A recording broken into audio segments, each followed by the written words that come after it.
Okay. I think we're all here and ready.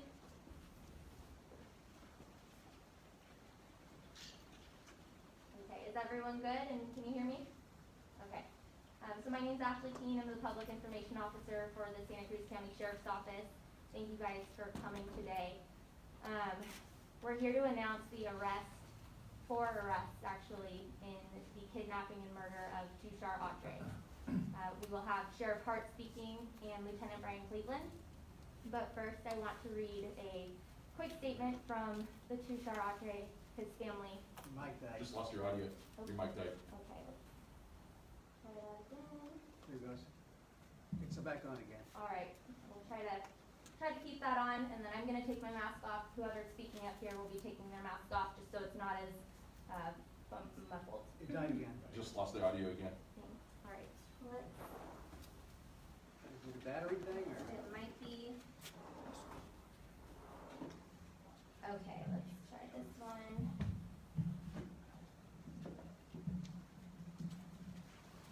Can you guys hear this one? Yeah. We're good? Okay. Fingers crossed that this one stays on. Okay, so I am going to start off by reading a statement from the Atre family. Today is the 233rd day we mourn the loss of our beloved Tushar. Tushar was a loving son, brother, uncle, and friend to so many. He moved to Santa Cruz from the East Coast in 1996 and loved this community for 23 years. He was an entrepreneur who gave so many people their first jobs and created opportunity for so many others. He was a surfer, mountain biker, craftsman, guitarist, inventor, and lover of nature. We miss him every day, but believe Tushar's spirit lives on in us and countless others. We would like to thank the community of Santa Cruz and all of Tushar's friends and colleagues around the world for their love and kindness. On this important day, we would like to express our deepest heartfelt gratitude to Sheriff Hart, Lieutenant Cleveland, Sergeant Robbins, Chief Deputy Ramos, Lieutenant Ainsworth, Detective Grumrill, and Miyoshi, and all of the outstanding public servants at the Santa Cruz County Sheriff's Office. Your tireless commitment to protecting our community and achieving justice for Tushar is truly inspiring. Thank you from the bottom of our hearts, signed Tushar's family and friends. So now I'm going to pass it off to Sheriff Hart, who would like to say a few words himself. Thank you, Ashley. Good morning, everybody. Thank you for attending today. There's a lot of people in this room that have worked tirelessly on this case, and some of them are up here, some are in the back, but everybody from our forensic pathologists to our forensics folks to our investigators, patrol staff. There's a lot of people in the room that helped with this case, and I just want to acknowledge them. I also want to express my condolences again to the Atre family. And when this case occurred on October 1st, 2019, we held a number of press conferences, and some time has passed since then. And a family never really gets over this kind of a violent act, this sudden death that occurs to a family member in a violent act. But there's been time for them to heal, and although they will never fully get over it, events like this press conference is going to bring up a lot of feelings for Tushar's family and close friends. And I just want to acknowledge that and apologize, but I think it's important that we put this information out to the media and the community, because this has had such a big impact on the Santa Cruz County community. I also want to touch on the timeline of this case real briefly, because some of the media outlets were not happy with how the timeline of this press conference went. But when we were organizing this very complex case, the intention was to send out some surveillance teams to Southern California and to Michigan on Sunday and Monday, serve arrest warrants and search warrants on Tuesday morning, complete the searches, the interviews, and all the work that goes in behind that type of an event, and then try to get all of our teams back from Michigan and Southern California by Wednesday evening, prepare the case Thursday, and then present this to you on Friday. That was our original timeline. But it didn't quite go as planned, because on Tuesday morning, we had our surveillance team set up on Sunday and Monday. All of that worked fine. Tuesday morning, 8 o'clock Pacific time, we simultaneously served a whole bunch of search warrants, and the media showed up at the search warrant being served in Michigan. They put out a story immediately, and then we started getting phone calls on Tuesday morning when our teams had just made entry into the homes, and they hadn't interviewed suspects yet, they hadn't searched residences, they hadn't collected evidence, they hadn't spoken with witnesses and ancillary people involved with this case. And so we had nothing to provide you, and so we put out a very brief press release announcing that we would hold a press conference a day ahead of what we had planned. And so we still have a team in Michigan working on extradition proceedings back here. We haven't even wrapped up our case yet, and we're doing this. And so I just wanted to make sure that you guys were aware of that we always try to accommodate the media. We want the community to know as soon as possible events, especially of this magnitude, but this was as quickly as we could put this together. Today, Lieutenant Cleveland is going to give you an overview of the case. You've already have a lot of facts about the murder itself. But Lieutenant Cleveland is going to update a little bit of that and then provide you with some additional information that's occurred in the last week. I just want to remind you, this is an active investigation. As I said, we still have our team in Michigan working on extradition. We still have evidence to go over. Our forensics team still has work. We still have reports to write. We haven't even met with the district attorney's office yet. That's scheduled for this afternoon for us to present this case to them for filing. And so we want to answer as many of your questions as we can, but there's some things that we're not going to be able to talk about. There's still people we have to speak to. And if we release information that relates to them, that could taint their statement to us, and we don't want to harm this case. We want to make sure we present a fair case to the district attorney. And so, again, we will answer what we can, but there's going to be some things that we're not going to be able to answer. I also want to acknowledge the help and the support and the patience of the Atre family. When a murder occurs, this man was sleeping in his home. People physically entered his home, kidnapped him, and murdered him. The expectation from the family is that this case is going to be resolved quickly and efficiently, and justice is going to be served. But when you look at the evidence that we had on October 1st and October 2nd, we had a murder scene on Old San Jose Road. We had a home invasion kidnapping scene in Pleasure Point, and we had a really grainy video. That was it. And as it turns out, we had suspects from out of the area. So we had this huge suspect pool that we had to narrow down. And we spent about 3,000 person hours on this case, putting it all together. But I want to thank the Atre family and Tushar's close friends for their patience, because all of those things, all of that processing of evidence, talking to dozens of witnesses, writing 50 or 60 search warrants, executing all of that paperwork takes time. And throw on top of that, we're in the middle of a worldwide pandemic. And so that's how we got to here today. But I want to acknowledge the Atre family for their patience. I also want to thank the Los Angeles County Sheriff's Office, particularly their Palmdale and Lancaster stations, the Burbank Police Department, the St. Clair Shores Police Department, and the North Las Vegas Police Department for helping us with facilities, with interview rooms, with transportation, with person power of executing all this work that we did in Southern California, Nevada, and Michigan. Without their help, we couldn't have done this case as efficiently as we did. And then lastly, I want to acknowledge the good work by our forensic pathologists, our criminalists, our detectives, our patrol teams.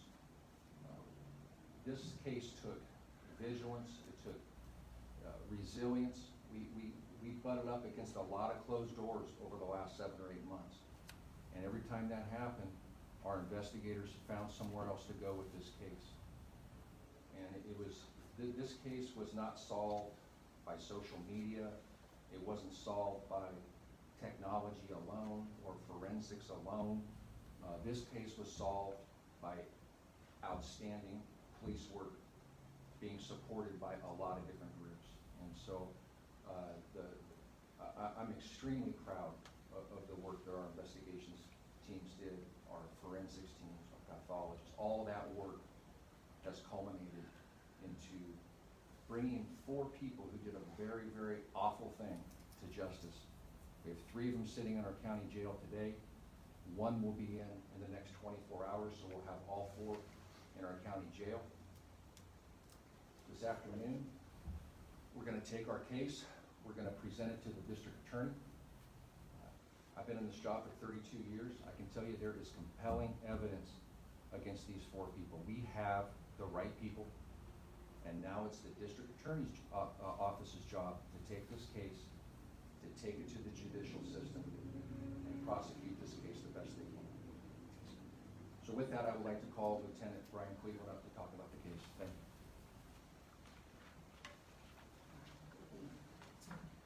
Morning. Like the sheriff said, today is a special day, not only for Tushar Atre's family and friends, Santa Cruz County community, but also the sheriff's office, that we get to announce the arrest of 4 suspects responsible for this heinous and senseless crime where Tushar Atre was murdered on October 1st. Before I go over a timeline of the investigation, I want to say although arrests have been made, this is still active and ongoing, and we are still following up on leads and information and evidence that we collected within this past week. So although we would like to speak about every little detail in this case, there is information that we just cannot release at this time. And after I provide the timeline, we will be up here to answer some of your questions. So going forward, suspects that we arrested, 23-year-old Joshua Camps, who's a resident of Lancaster, 22-year-old Curtis Charters, also a resident of Lancaster, 22-year-old Stephen Lindsay, a resident of Burbank, and 19-year-old Caleb Charters, a resident of St. Clair Shores in Michigan. On October 1st, around 2:48 in the morning, 3 suspects emerged from an alleyway from East Cliff Drive onto Pleasure Point Drive and ended up going to Tushar's home armed with a rifle. There, they kidnapped him and stole his white BMW and took it up to the property located up Soquel San Jose Road. About 9 a.m. that morning, our deputies were able to find Tushar's deceased body at this property, and we began our investigation. Throughout this process, detectives interviewed dozens of people that knew Tushar as well as worked with Tushar, and were able to come up with 2 names of employees that worked along with Tushar. That is Caleb Charters and Stephen Lindsay.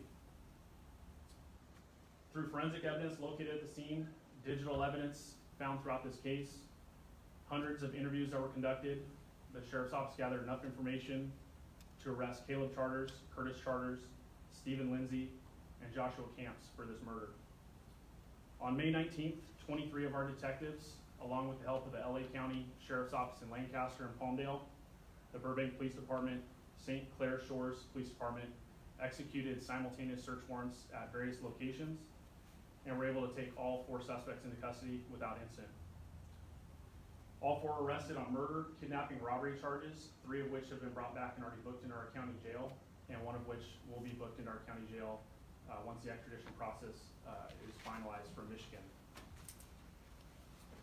I firsthand would like to thank all the agencies, detectives, investigators, criminalists, and many others that are here and some aren't here that helped us in this case. We would not be up here today announcing these arrests without all the help and coordination with everybody amongst here.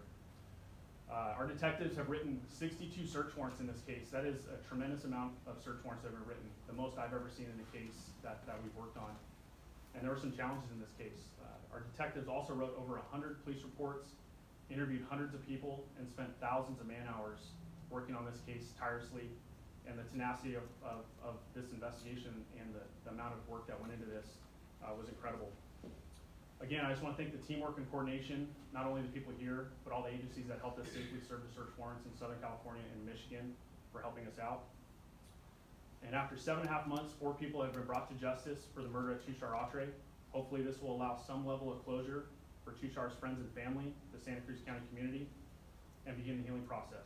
With that, we will take some questions.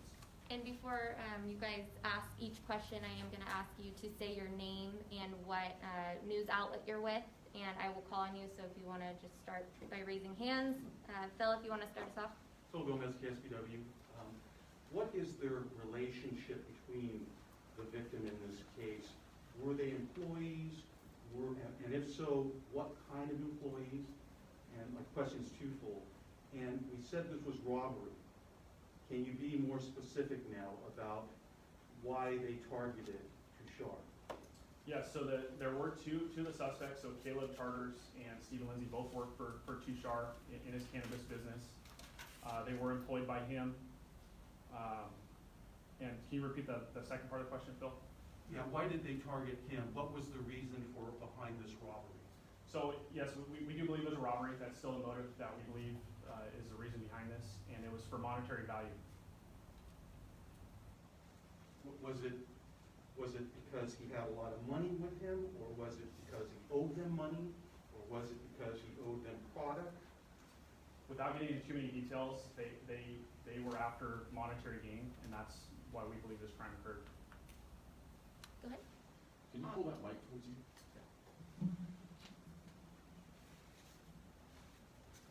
I'm Ross Plater from NBC Bay Area.